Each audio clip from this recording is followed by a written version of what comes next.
Hello mga inday. Happy blessed Sunday. Dito ako sa aking kusina at ako po ay magluluto saglit. Yung mabilis ang luto na bihon. Ayan. Beef balls at saka shrimp po ang ating sahog. Ayan. Gisa-gisa tayo. Beef balls.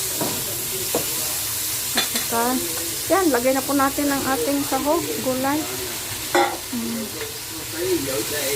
Si Lolo nagdadaldal.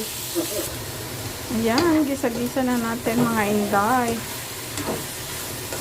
Pansit kanton at saka pansit bihon. I-ano po natin, i-mix at saka sutanghon. Ayan. So, gisa-gisa muna tayo. So, ayan na po. Nilunod na po natin ang ating sutanghon, ang ating pansit kanton at ang ating bihon. Ayan, 3 all together.